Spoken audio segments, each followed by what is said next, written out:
Que alegria, meus irmãos e irmãs, é poder vivenciar juntos como igreja esse tempo de graça e de conversão que é o tempo da Quaresma.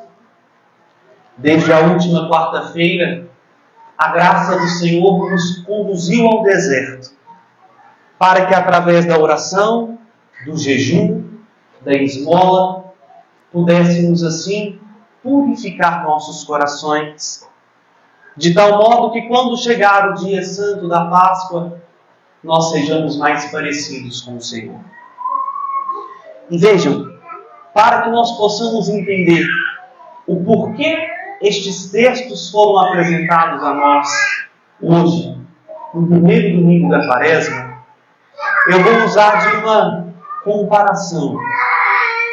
Quando você sabe que tem uma festa de casamento, se você é um noivo, quanto tempo não tem que arrumar antes, né? E quanto detalhe não aparece no meio do caminho, que aí tem que preparar, correr atrás, organizar. Quanto maior, aí depende do que você chama de maior, independente do que você chama de maior, o resultado é o mesmo. Quanto maior for o evento, maior precisa ser a preparação. Tanto para quem é o dono do evento, tanto para os convidados, né? Se você for convidado, digo também para um casamento, vejam as mulheres. Na hora que recebe o convite, ela já olha lá a cor do laço do convite para pensar a cor da roupa que vai usar. Aí já começa a pensar na maquiagem, na unha, no brinco. Aí chega o dia do casamento, 2 horas ali arrumando o cabelo, depois mais um bom tempo passando a maquiagem, porque sabe que é um evento grande e precisa estar bem arrumada. Mas a gente, homem, também não fica por trás, não, né? Só que a gente precisa de um incentivozinho mais. Não é assim? Nós vamos, não precisa ser o seu casamento. Aí a gente tem que ser o padrinho de casamento. Aí já arruma um pouquinho melhor. Mas por que eu dou este exemplo? O que nós vamos celebrar na Páscoa é algo muito grande. Por isso não pode ser celebrado de qualquer jeito. Exige de nós uma preparação. Primeiro, celebrar a Páscoa não é recordar a ressurreição de Jesus. Tal como você recorda o que você fez no Natal de 1984. Ali fica na sua memória o fato marcante. Mas esta recordação que nós celebramos na liturgia, ela tem um quê de diferente? Porque ela não é um esforço humano. Essa recordação, ela é graça divina. Ela é a ação de Deus em nós. Por isso, toda vez que nós nos aproximamos dos sacramentos, nós entramos numa outra lógica. Nós entramos, inclusive, num outro tempo, que não é mensurado pelo tic-tac do relógio, é mensurado pela graça. O eterno toca o tempo. E porque o eterno toca o tempo, aquilo que aconteceu atualiza-se. Agora é, para nós, o mistério que nós celebramos. Por que o Papa está falando isso? Porque nós não vamos lembrar que Jesus ressuscitou. A graça de Deus nos fará participantes da ressurreição na Sagrada Liturgia Pascal. Nós somos um dos 11 que estaremos lá, vendo, vivendo, para que aconteça em nós, no hoje, o que aconteceu com eles há 2000 anos atrás. Mas vejam, não é uma repetição, é uma presentificação. Isso só Deus pode fazer, porque Deus é eterno. Esta é a beleza, meus irmãos, da liturgia. É por isso que o Padre Filipe é tão chato com a liturgia. Porque não é a obra nossa. Para que ninguém se glorie, como vai dizer o apóstolo. A liturgia é a ação de Deus em favor do seu povo. Para salvar seu povo. E para comunicar graça santificante ao meu e ao seu coração. Por isso, celebrar a Páscoa exige de nós pureza. Não só no corpo, mas também na alma. A Páscoa nos alcançou em primeiro lugar no dia do nosso batismo. Quando nós fomos banhados nas águas batismais, o Senhor fez vencer na nossa alma a sua cruz. É por isso que a gente diz: fomos sepultados na sua morte pelo batismo, para participarmos da sua ressurreição. É por isso que neste ano B, nós ouvimos estas leituras que falam tanto de Noé, o moço da arca, né? As crianças sabem até melhor do que os adultos. Noé recebeu um mandato de Deus para construir uma arca, não é isso?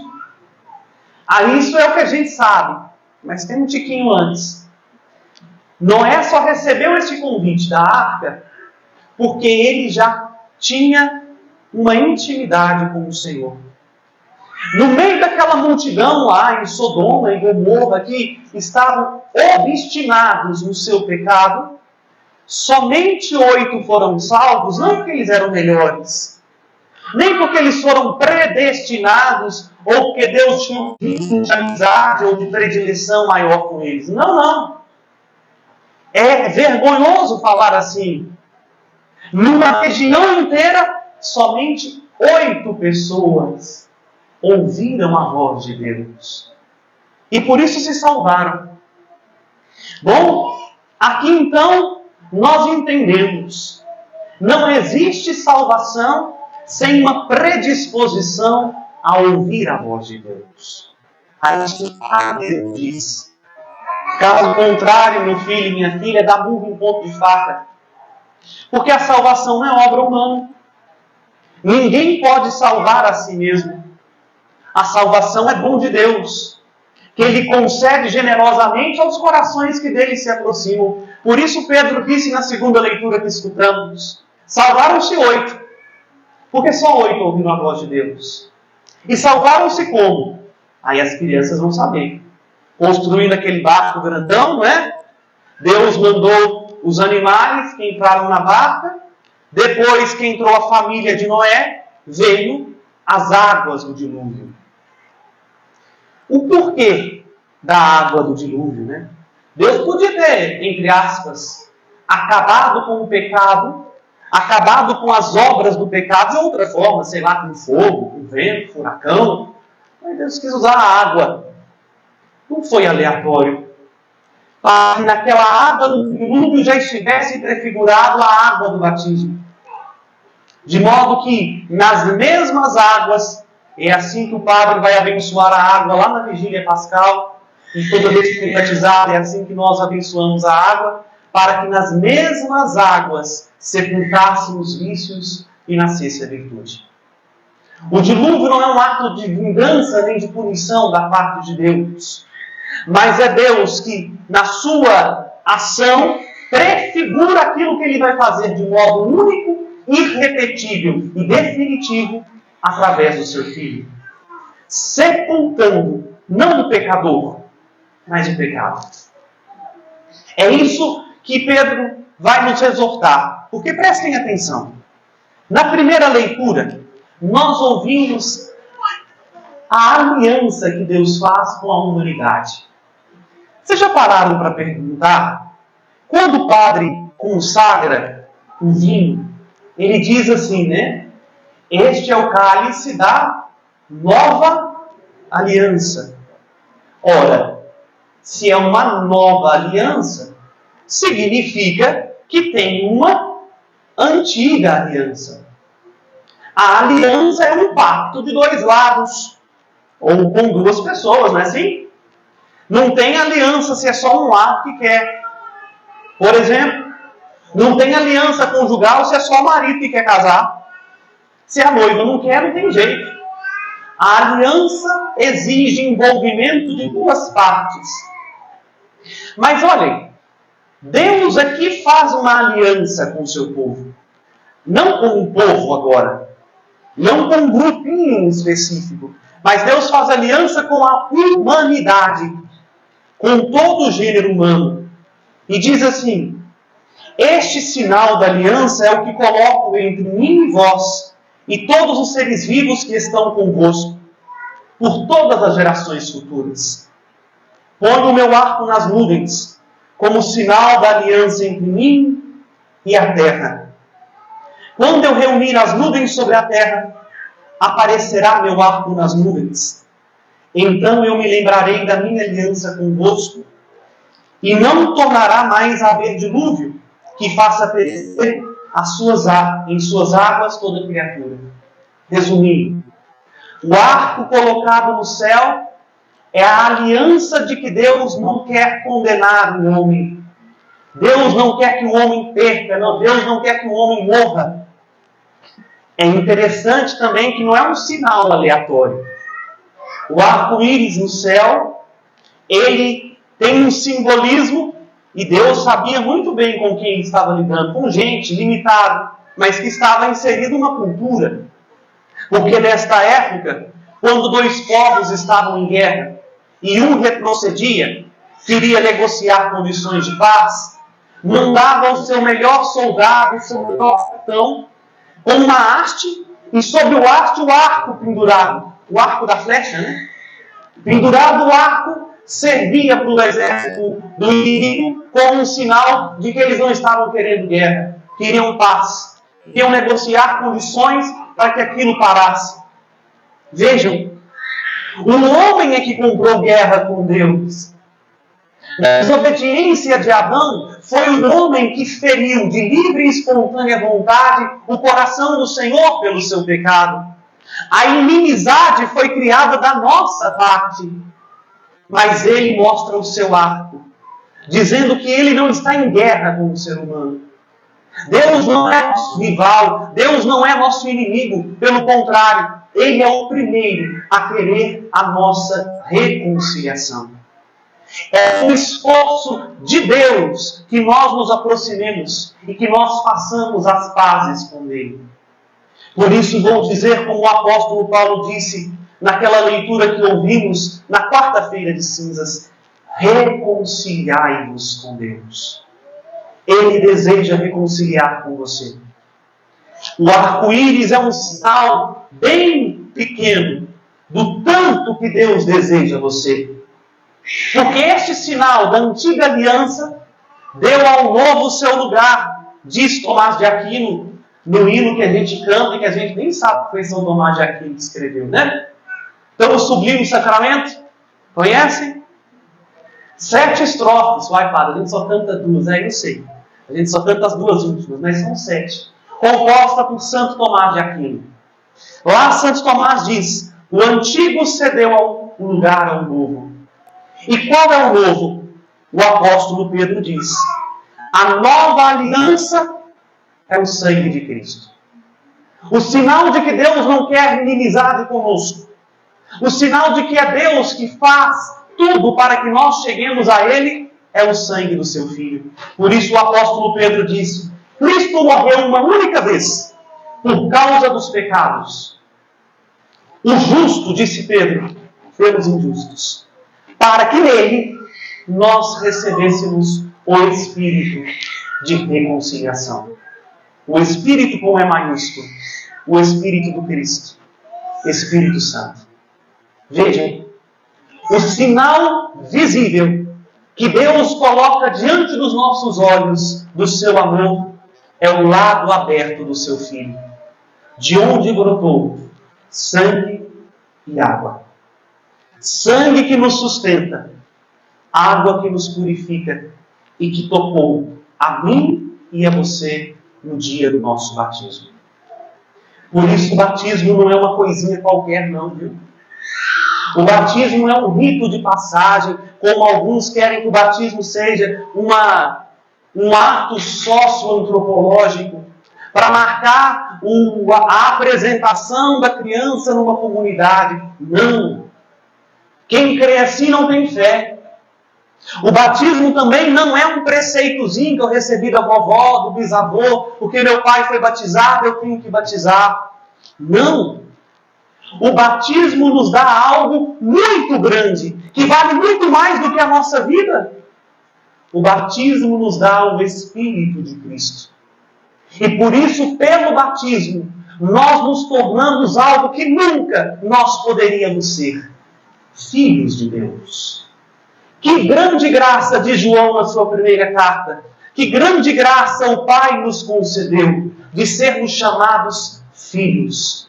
E nós de fato somos.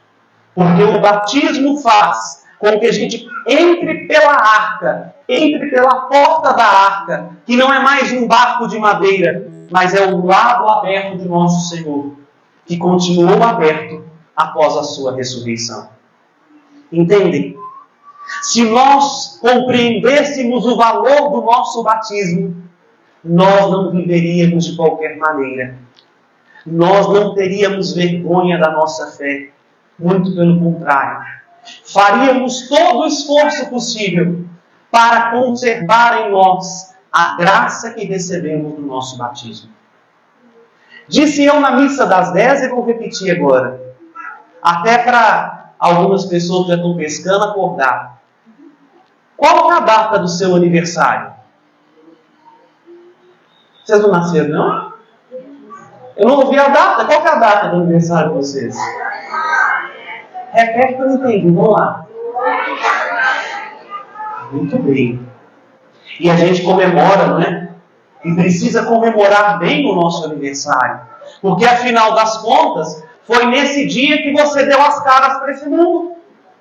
Até então, um ultrassom que dava para ter uma noção do seu rosto. E olhe lá. Né?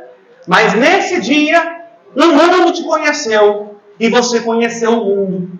Mas, meu filho, minha filha, que dia que você foi batizado? Ih, repara, faz pergunta difícil, não? Então procura. E procura urgente. Vasculha lá com a mãe onde está a lembrança do seu batismo. Volta na igreja onde você foi batizado, se você não tem, pergunta. Porque se você comemora com tanto afinco uma vida que vai acabar com a morte, porque mais cedo ou mais tarde nós vamos ficar bem elegantes no paletó de madeira, quanto não deveria ser comemorado a vida que nós recebemos que não termina com a morte. É o batismo que deu a você o dom da imortalidade. Entendem? Por isso nós deveríamos festejar e festejar muito na data do nosso batismo. E celebrar como o maior de todos os dons. Porque se você recebe Jesus na Eucaristia, é porque você foi batizado. Se você pode anunciar o Evangelho, é porque você foi batizado. Se você pode chamar Deus de Pai, é porque você foi batizado. Se você tem esperança de vida eterna, é porque você foi batizado. Se eu hoje sou sacerdote, é porque eu fui batizado. Se você pode casar-se, é porque você foi batizado. Tudo que nós recebemos de Cristo depende do batismo. A nossa vida inteira depende do batismo. E é por isso que a igreja, o quanto antes, oferece a seus filhos este dom imerecido. Porque, sejamos francos, não é mérito nosso. Que esforço você teve para receber o batismo? Nenhum. E ainda que você empenhasse toda a sua vida, tudo que você fizesse de bom, não seria o suficiente para adquirir com sua própria força a filiação que o batismo te concedeu. Entendem? Ele nos amou até o fim. E a nós que não merecíamos aquilo que só Ele tem, a vida divina, o Espírito Santo. No batismo, nós, criaturas, fomos elevados. E agora temos direitos. Ainda que a gente não saiba ou não entenda, temos direito da vida que pertence a Jesus. Aí lembrem, o sinal de que a graça de Cristo nos usou, ou melhor, nos tocou, é que nós recebemos uma veste. Não é isso? Vou levantar a casinha um pouquinho aqui. Meu seminarista, William, por favor. Nós temos uma roupinha em comum, não temos? Essa roupinha branca aqui é igual, ó. A minha e a dele. Por quê? Porque simboliza a veste que nós recebemos no batismo. Somos cristãos. Recebemos veste nova, anel no dedo e sandália nos pés. Qualquer semelhança com o filho pródigo não é mera coincidência. O Pai nos deu vestes novas. E é por isso que quando João vê os cristãos que estão na vida eterna, ele diz: vi uma multidão, milhares de milhares, milhões de milhões, trajando veste branca. A veste do Cordeiro.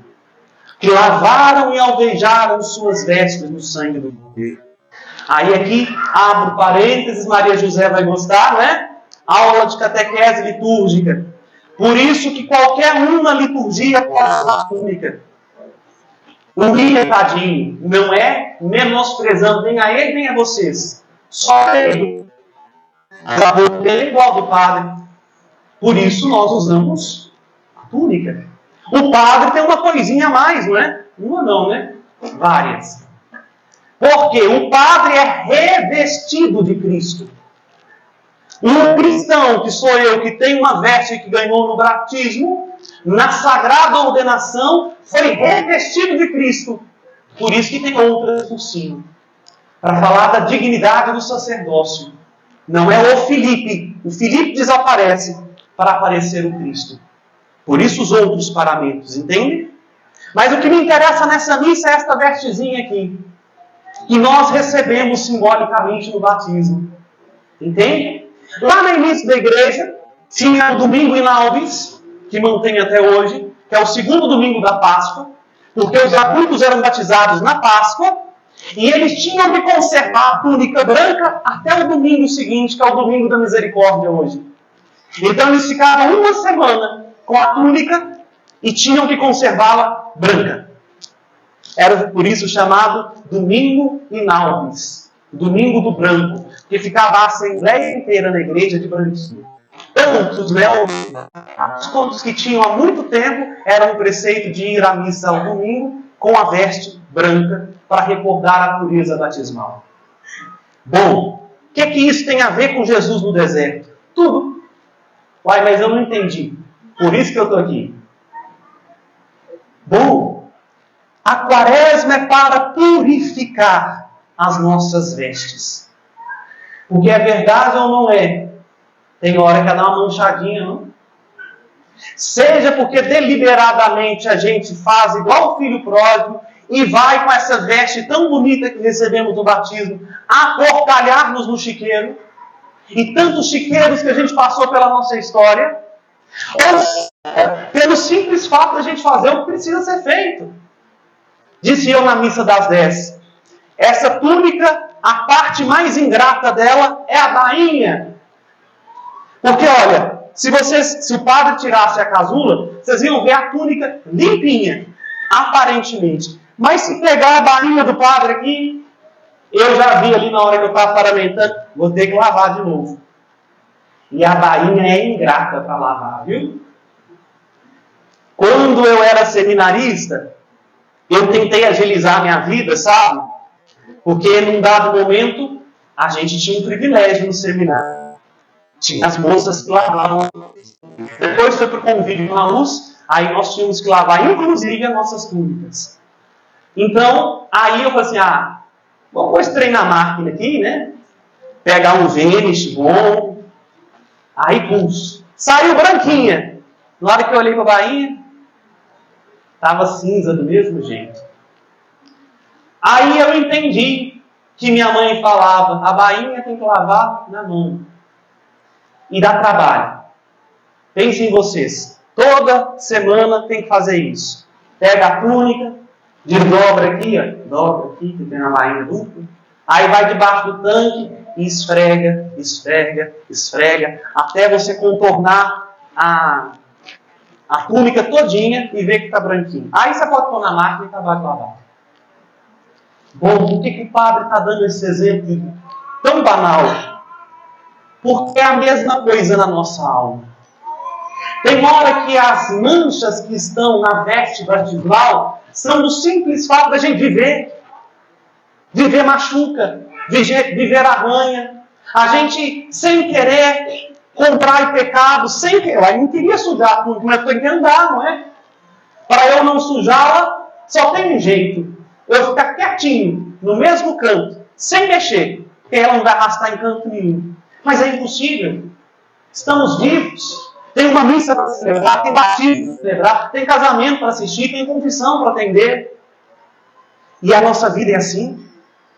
Aqui então entendemos que nenhum de nós estamos isentos da tarefa de ter que purificar-nos.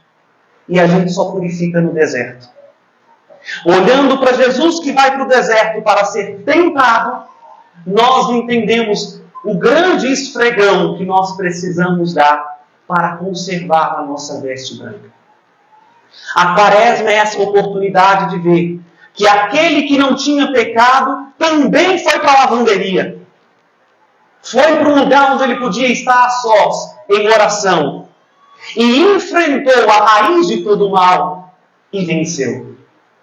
Assim a Quaresma nos convida, meus irmãos e irmãs, por estas práticas desconfortáveis, tão desconfortável quanto lavar a bainha à mão, o jejum, a oração e a esmola, a quebrar o nosso orgulho, a esfregar a bainha que está encardida desde que aquela pessoa falou aquela palavra comigo e nunca mais saiu do meu coração. A esfregar aquela mancha desde que aconteceu aquilo e nunca mais eu fui mais a mesma pessoa. Entende? Só é possível fazer isso indo para o deserto.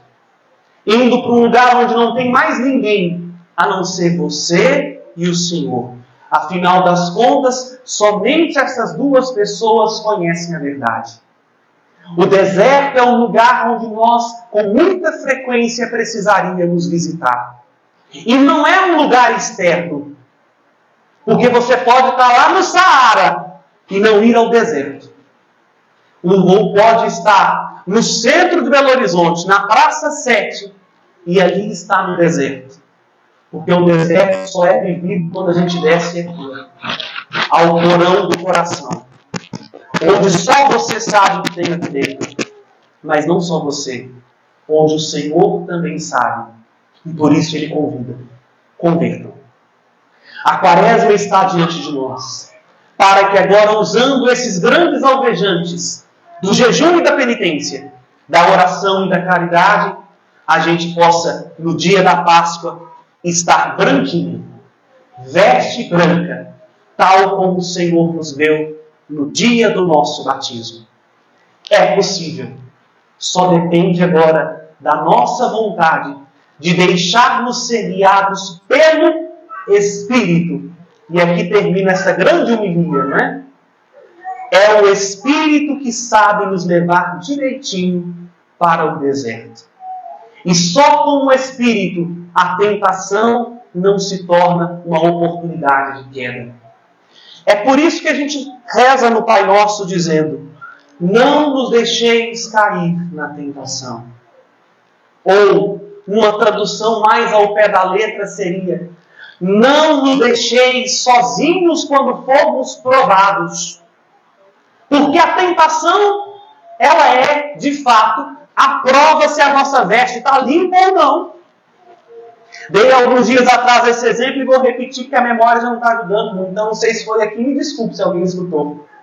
Como é que você vai saber se você tem paciência se não tem uma pessoa para te encher o saco 3 vezes no dia? Como é que você vai saber que você já está pronto para viver a castidade e a pureza se você não tem a tentação de em qualquer momento cair ou pecar contra a castidade? Então vejam, a tentação ela só se torna motivo de queda quando a gente não está consolidado na virtude. Porque uma pessoa que é virtuosa pode vir a tentação que for, que ela não cai. Por isso a gente pede ao Senhor do Pai Nosso que quando vier a tentação, que ela não seja um motivo de queda, mas ela seja para nós um motivo de fortaleza. Não nos deixe cair em tentação. É por isso que é o Espírito que tem que nos conduzir ao deserto, porque por conta própria vai dar ruim. Nós vamos conversar com Satanás e não pode. Disse o Papa Francisco recentemente: com o Satanás não se dialoga, com ele não se negocia, dele se foge. como Jesus fez no deserto. Só o Espírito Santo, nos conduzindo ao interior, pode nos mostrar o que precisa ser mudado e nos dar força para, apesar da tentação, não cairmos nela. Vivamos esse tempo de purificação interior, porque o grande sinal que Deus nos ama já nos foi dado e receberemos agora neste altar. Agora, só depende de nós, de aproveitarmos que a porta está aberta e passarmos por ela com alegria e com confiança. Porque o Senhor que nos salvou é o mesmo que deseja continuamente purificar-nos, para que quando chegar a nossa hora, nós possamos ver a plenitude do seu rosto no céu. E isso só é possível quando a gente conserva a graça do nosso batismo.